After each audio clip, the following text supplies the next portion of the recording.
The risk of failure, if we're not able to restore more diverse habitat conditions, is extirpation. We're talking about the potential loss of ruffed grouse and many other forest wildlife species that need more diverse forests, and to Ruffed Grouse Society, that's really unacceptable. My name is Nick Biemiller. I work as the Southern Appalachian Forest Conservation Director with the Ruffed Grouse Society and American Woodcock Society. I manage our regional conservation program here in the Southern Apps. Growing up, I was always interested in the outdoors. I always loved just being out in the woods. It was when I was later in high school that I really got interested in sustainable agriculture. I had worked several seasons on different farms, and I originally went to college to study sustainable agriculture. That kind of natural extension to some of my interests in agriculture led to some of my interests in forest management. I have my bachelor's and my master's in forestry. Completed the Master of Forestry at the Yale School of Forestry and Environmental Studies, which was just a tremendous opportunity for me. And really just an honor to be able to kind of walk in the footsteps of some of the literally founding fathers of conservation and forestry in America. Here in the Southern Appalachians, this is the southernmost extent of ruffed grouse's range in the eastern United States. This is really ground zero when we think about grouse conservation.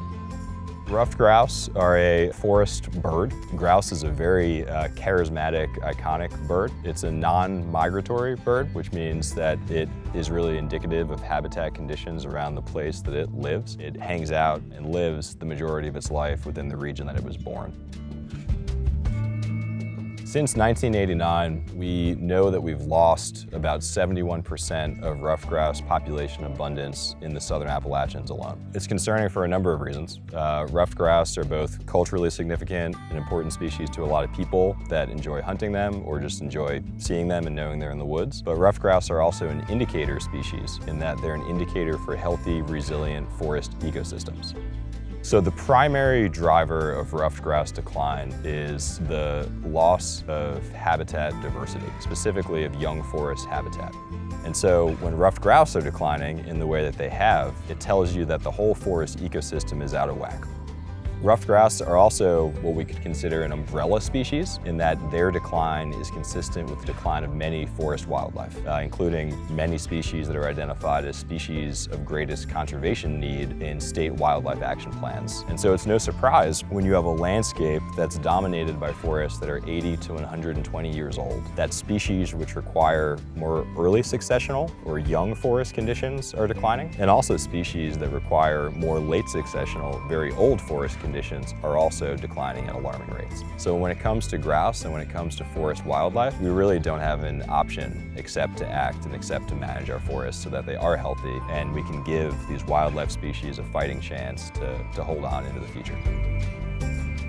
Ruffed grouse and a lot of forest wildlife really need our help. A lot of people look at our forests in their current form and they don't understand that our forests historically were much more open, were much more diverse than they are today. A lot of people also look at cutting trees and logging and think that that must be bad, right? That must be harming the environment. As a forester, we know that sustainable forest management can be done in a way that has very little environmental harm, that mitigates potential impact to stream quality and water quality when implemented correctly, and is a tool to restore some of that critical forest habitat and structure that many wildlife species depend upon.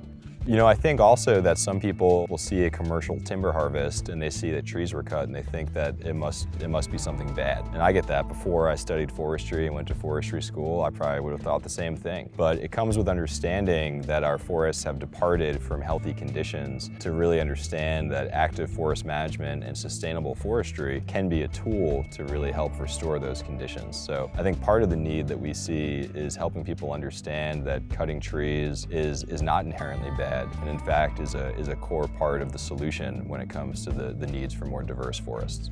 And that's true both in terms of forest habitat, but it's also true in terms of forest resilience and making sure our forests are better adapted to some of the impacts from climate change. Part of our need is really helping the broader public and non-technical audiences understand that forest management can be a tool for good. And that's true both in terms of forest habitat, but it's also true in terms of forest resilience and making sure our forests are better adapted to some of the impacts from climate change. If we succeed, I think we have a real chance at helping recover ruffed grouse and many other forest wildlife here in the Southern Appalachians. And helping recover those species has a benefit for multiple reasons, both in terms of having viable grouse populations that the public has the opportunity to interact with, whether it be through hunting or wildlife viewing. People can interact with and hunt grouse in a way that they're not concerned about the sustainability of that population long term. At the same time, restoring more diverse forest structure will help support healthy forests that are more resilient to impacts from natural disturbances that are expected to get worse and exacerbated with climate change. They'll ensure that not just grouse, but many declining forest wildlife species both have high abundance across the region, and they'll ensure that we support a forest economy.